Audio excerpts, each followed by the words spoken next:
just like a lot of Europeans, I was introduced in LDN when I attended conferences in America, because LDN is totally, I think, totally not known in Europe. Now, I think LDN is not only useful in Lyme. I think it's probably one of the main therapeutic possibilities in every Lyme patients, because one of the biggest problems we see in Lyme is the immune dysfunction. So technically, when we have some kind of infection or infection challenge, our immune system reacts like a balance. So we have a Th1 arm and a Th2 arm, and depending on the kind of pathogen, we will develop a Th1 or a Th2 response, but both should be in balance.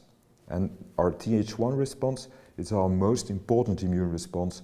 It targets intracellular infections, also extracellular infections, and our Th1 arm is also mainly the activity of the natural killer cells. Now, Lyme is a multisystemic problem, but one of the main problems is that this Th1 immune response is blocked, is suppressed. The cytokines who are responsible for activation of this Th1 response, well, they are suppressed. So we have no longer this necessary Th1 response.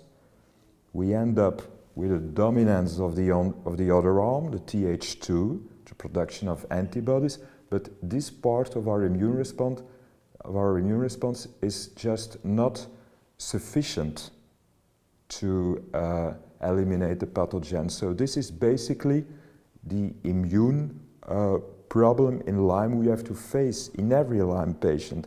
So it's not just eliminating the pathogen, it's also rebalancing, restoring the immune dysfunction. And this is exactly what LDN covers. LDN,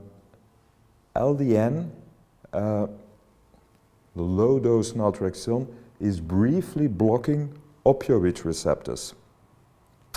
And as a result of this brief blocking, we activate our own endorphins, and endorphins just rebalance Th1, Th2.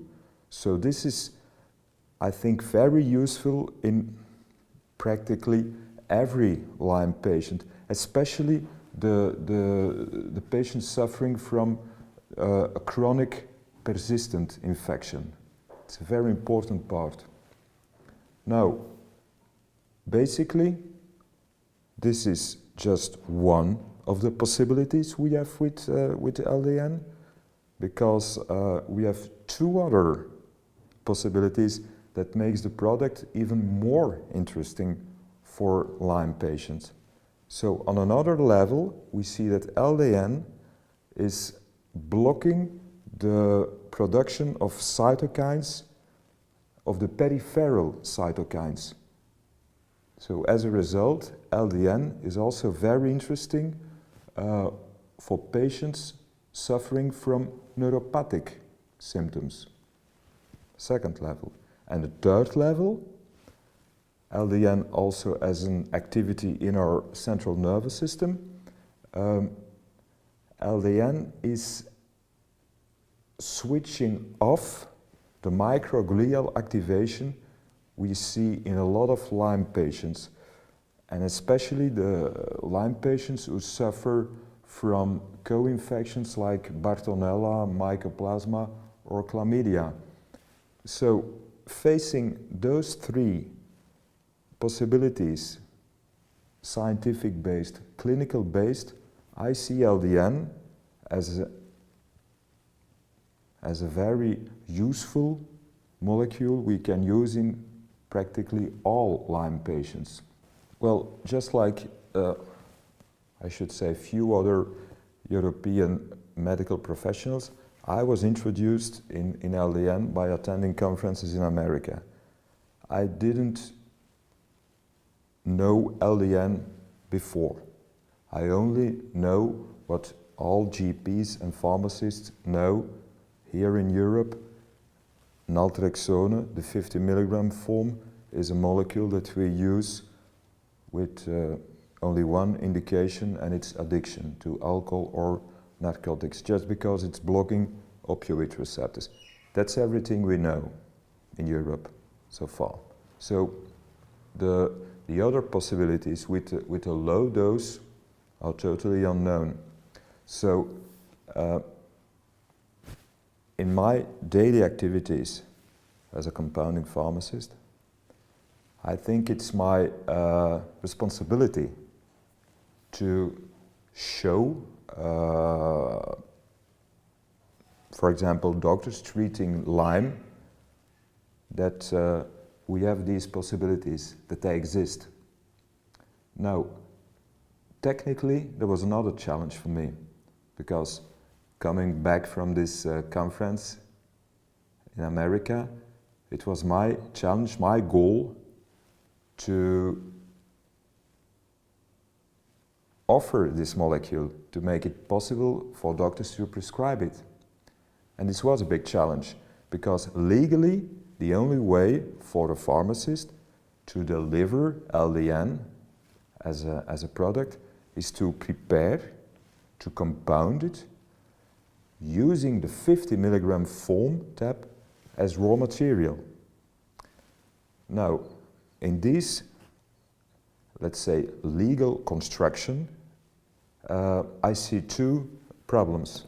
The first problem is quality. As an experienced compounding pharmacist, I confirm that it's totally impossible to prepare LDN with quality, just starting from a 50 milligram tab that you smash into smaller pieces.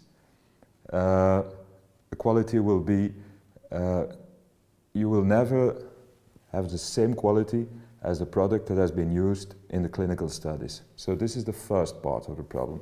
The second part of the problem is the pricing of the product. Because if you need to make a preparation and you need to start from a 50 milligram tab, well, you need to start from a box that is quoted 70 or 75 euro. So for the patients, it's a very expensive treatment, because they need to pay this original box, on top of that the preparation, and considering that the majority of the patients who need this product usually suffer from a multisystemic chronic disease, and of course need many more pills and drugs and nutritionals than just this LDN, well, it's just not affordable in this setting where you have to start from a 50 milligram form. So we worked out a solution. Let's say we sourced pure raw material, and it was analyzed to confirm the quality by labs who are officially recognized by pharmaceutical inspection and medical authorities, and they granted us the permission to use this as a pure raw material to make the preparation. As a result, we developed a product with the quality necessary to achieve the results we see in scientific studies, and it's a very affordable product. So this was our challenge, and now, of course, we feel it's probably our responsibility to inform pharmacists and doctors what the possibilities are with this molecule. And of course we we like to refer to all the clinical studies, the scientific studies, the conferences, and we see that many patients improve, that we see results.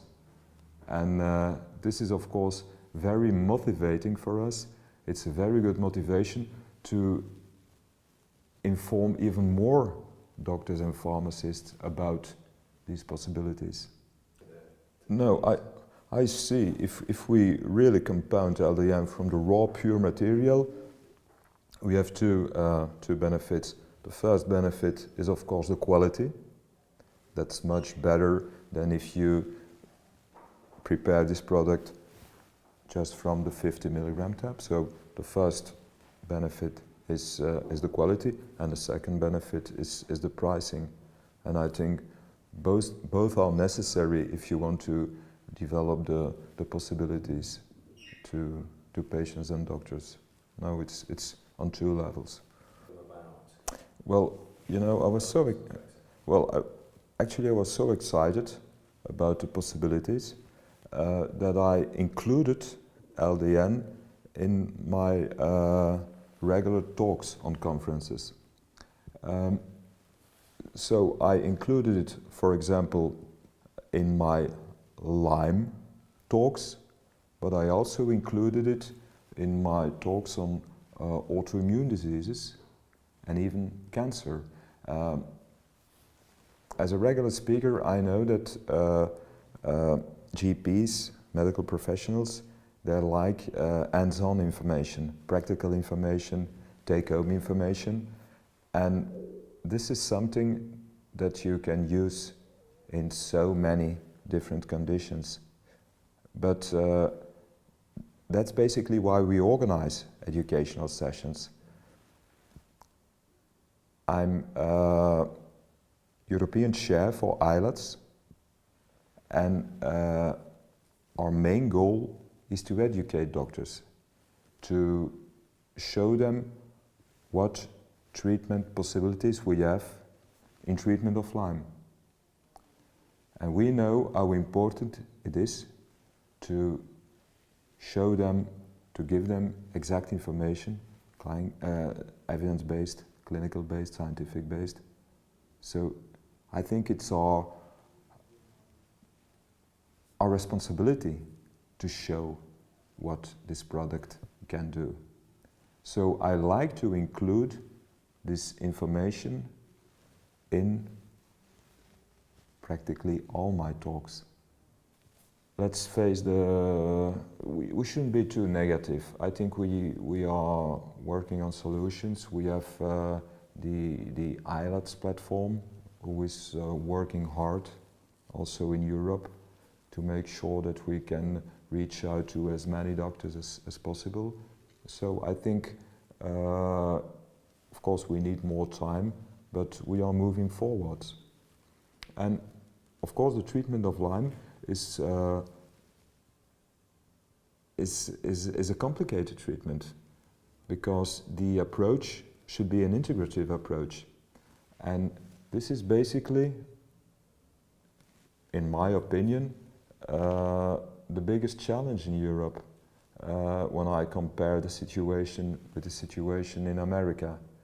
I have the feeling that much more medical doctors, GPs in America, are using the integrative approach, functional medicine, much more than in Europe. And especially in treatment of Lyme, it's a multisystemic disease. You need integrative approach, because the pathogen is causing an immune dysfunction, but is also disrupting our detoxification, is damaging our mitochondria, is impairing our cognitive and memory functions, is often causing gut hyperpermeability. So you have the multi-systemic aspects of this multi-infection, and the only way especially in the chronic, the persistent cases, to be successful in your treatment is to have this integrative approach. So if we educate doctors on Lyme treatments, it's not only an education on the level of what kind of pathogens, bacteria, viruses are we dealing with, it's also on the level of what is functional integrative medicine. So, and this is, it's a big challenge. It's a big distance we have to cover, but let's see it in a positive way. If we compare the situation as it is now with, for example, 5 years ago, I see much more doctors who are motivated, who are involved, who follow conferences, who want to learn more, who interact. So we definitely move forward. But of course, on the other end, I see also more and more Lyme patients. So it's of course it's very time sensitive. But with educational sessions, the conferences we organize, more and more doctors should be able to treat patients and to cure Lyme patients, even if it's a big challenge.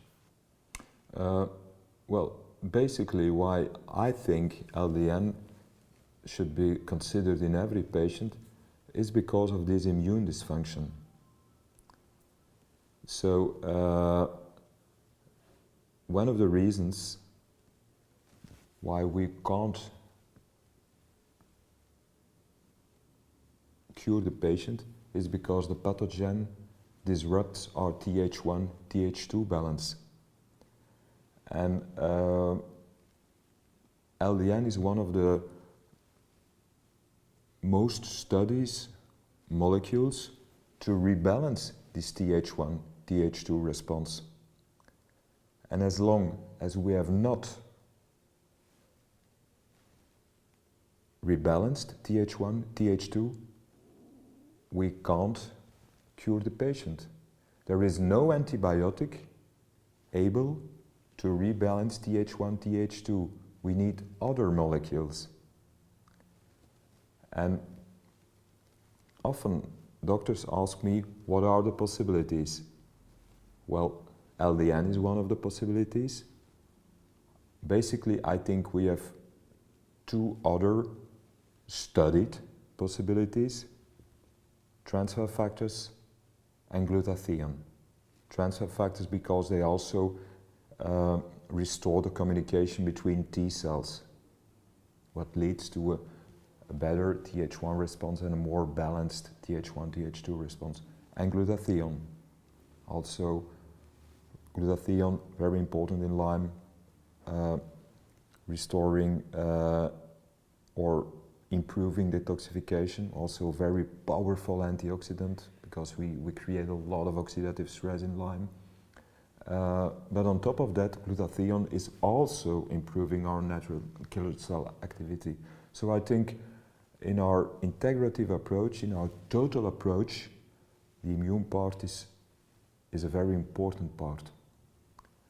And I have the feeling that in the early stages, when we were searching for solutions for Lyme, we focused too hard on the antibiotic, antibacterial or antipathogen we needed to use.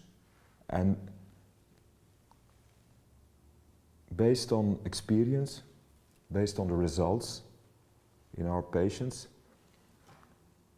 we realized that we needed something more, especially for the immune part. And I think just for that reason, LDN is a molecule that every doctor should consider at some point in treatment. And on top of that, I see practically no side effects. in our treatments.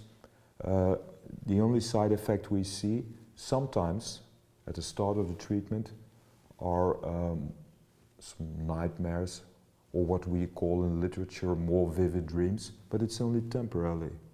LDN is even safe in pregnancy. It's a very safe molecule.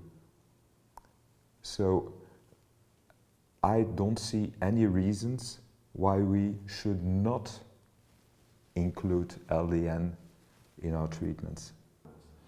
Well, basically the situation on LDN, of course, it's not known what the possibilities are by the majority, even by the majority of doctors and pharmacists.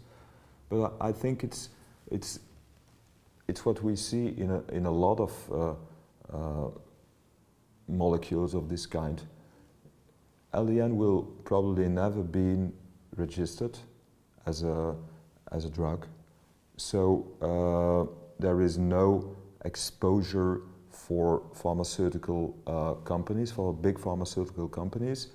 So let's say the communication to the medical professionals will always be limited, because a big part of this communication is of course driven by pharmaceutical industry and the business possibilities. So I think it's in this context I completely understand that the education on LDN will be mainly the education that we will offer during educational sessions. About political part or what authorities think on LDN, well, I think at this stage it's so unknown, LDN, that medical authorities and politics don't have developed their point of view yet. So there is mainly a lack in knowledge, but it's not a question of acceptance or not acceptance. It's not known. Legally, it's authorized. So I don't see a development in pro versus contra. Maybe we will evolve to this kind of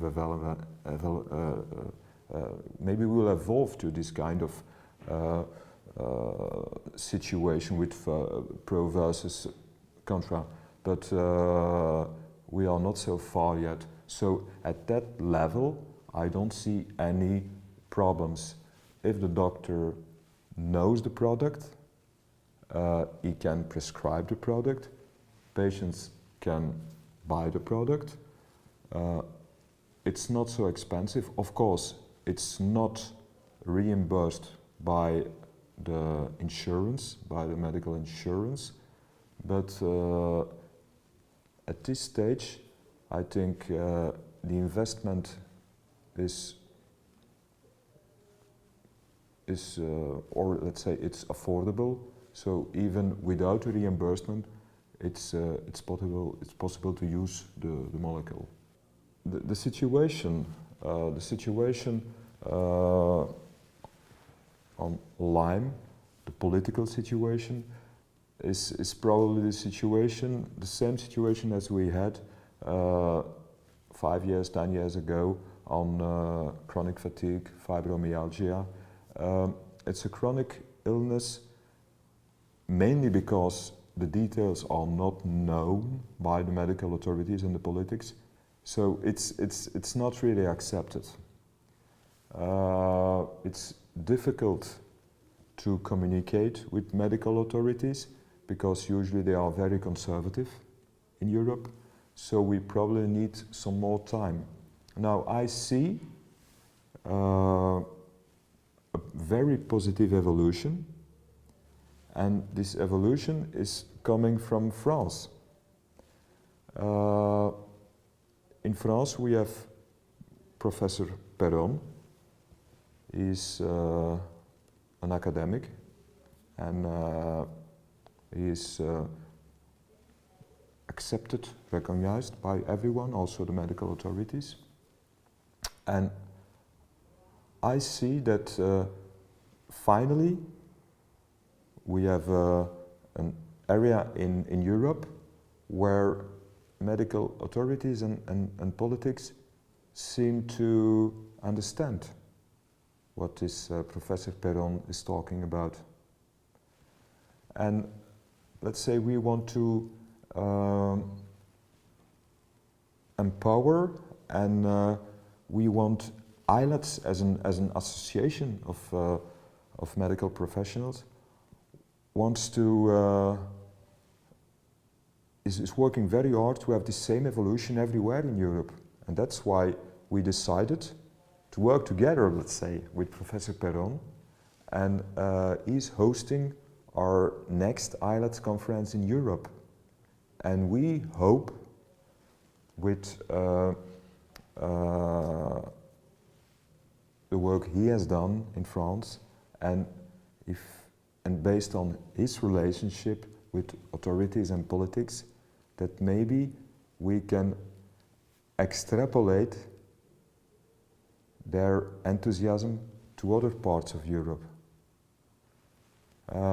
So I see more the possibilities and the positive aspects than the negative aspects. And of course, in many different parts of Europe, it's still not accepted, especially in Scandinavia. We see that doctors lose their license just by applying the guidelines and prescribing, for example, antibiotics. So it's really tough in some parts of Europe. But we need to find a global solution for that. And so based on the situation, how it is now in France, we would like to improve the total European acceptance and situation, especially of the patients. Well, testing for Lyme disease, it's also a difficult point to discuss. Well, at this point in Belgium, just as in many different parts of Europe, the tests we use are not sufficient to measure the current activity of Lyme. So basically, in Belgium, and the situation is comparable with other countries in Europe, we measure antibodies. But antibodies don't show the sickness, let's say, or the actual situation. Antibodies just show, well, this patient has been in contact with an infected tick.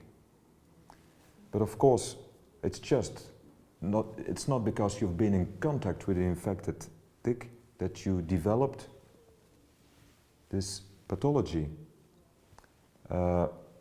Many people have been bitten different times by ticks and didn't develop the pathology. Of course, if we test those patients, they have antibodies. So we should conclude, theoretically, that they suffer from Lyme. So evidence shows we need more and better tests. We need to measure current activity. And we have some tests available now because the Belgian labs work together with international labs. But I'm sure also the local labs will develop their own tests that can really, in an accurate way, tell if this patient is suffering from Lyme, yes or no? So we need more and better tests. At this point, only antibodies are measured, and this is not sufficient to know if the patient is sick, yes or no.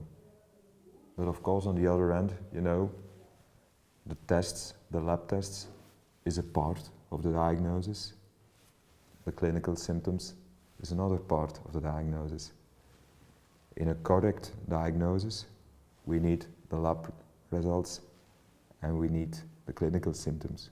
We need to see how the patient is and what the symptoms are. And basically, if you put both together, you can come, at least as a medical professional, to a good diagnosis, and from then on we can see what the therapeutic options are. I think basically, if we look at the possibilities, with LDN we can cover 3 main areas in the pathology, in the symptoms. And I don't see any other molecule who can combine these 3 activities. Rebalancing Th1, Th2, the immune dysfunction, one of the biggest problems in multi-infectious disease. Improving or decreasing, let's say decreasing neuropathic symptoms, and improving the cognitive function by switching off the microglial activation.